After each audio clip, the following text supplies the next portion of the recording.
एकमात्र नाम को पकड़ लो, हमारी प्रार्थना मान लो। लोक परलोक में जो सुख चाहिए वो सब नाम से प्राप्त हो जाएगा।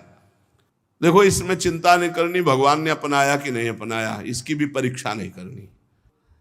भगवान ने अपनाया कि नहीं अपनाया, इसके लिए हमें ढूंढने की जरूरत नहीं। भगवान से भी बलवान भगवान का नाम है, उसको हम पकड़े। बात समझना।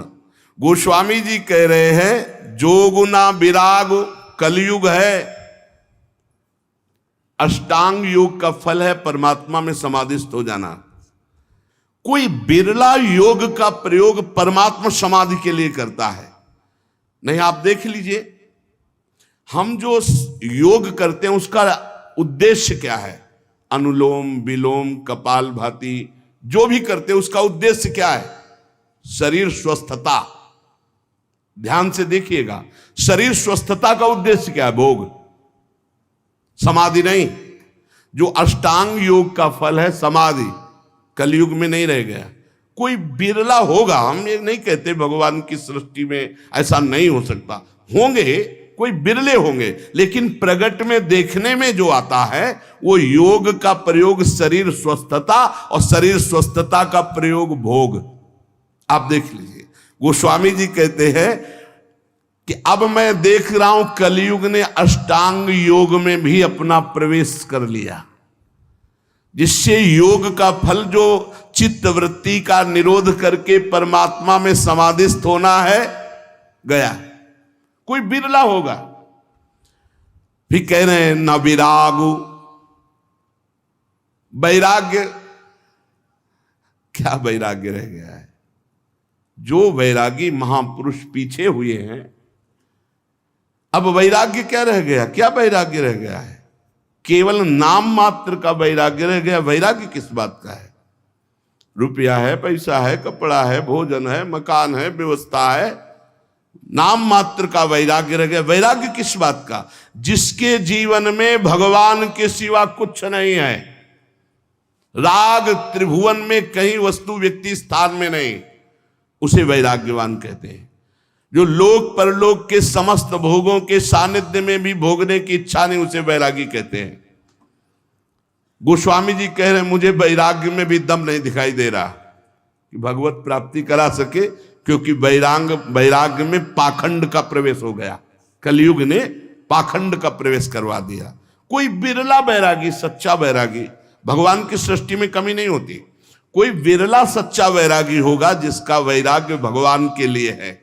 नहीं तो वैराग्य भी दिखावे पे आ गया है, पाखंड में आ गया है। न जप, माला में हाथ है और बातें कर रहे हैं, माला रुक नहीं रहा, वो चल रहा है, और बातें जबान से हो रही और साथ चल रहे हैं। क्या जप हो रहा है? किसका जप हो रहा है? जप तो तब माना जाता है जो जप कर रहे हैं वो हमारे ध्यान में है, वही हम सुन रहे हैं, वही हम बोल रहे हैं, उसे जप माना जाता है। तीन बातें जप में होनी चाहिए। जो हम जप रहे हैं वही सुन रहे हैं, वही हमारे ध्यान में है। राधा तो दिखाई दे रहा है, राधा लिखा, सुनाई दे रहा है राधा, और हम बोल रहे हैं राधा, और फिर एक मन का सकिला, फिर राधा, फिर एक मन का सा, वो जप। अब जप में भी 11 माला कहा है, हो जाए हर 5 मिनट में घड़ी में, और जल्दी जल्दी, स्वाद नहीं, रुचि नहीं, मन नहीं, बस कोई कोई तो ऐसे माला सरकाते कि हमें लगता है कि अगर रा रा बोले तो भी नहीं सरकेगा। राधा राधा तो बहुत बड़ी बात है, अगर वो रा रा बोले तो इतनी रफ्तार से नहीं चलेगा। अब पता नहीं कैसे ऐसे माला सर सर घूम रहा है। माला घूमने से भगवत प्राप्ति होगी क्या? माला घूम, देखो ये माला है, काउंटर है, ये चीजें मन लगाने के लिए हैं। असली तो जब श्वासों की माला में, धड़कन में नाम चलता है, रोम रोम आनंद से खिल उठता है, ये प्रारंभिक दशा है। तो प्रेम प्राप्ति के लिए नेम लिया गया है, इसलिए आवश्यक है माला और काउंटर से जपना।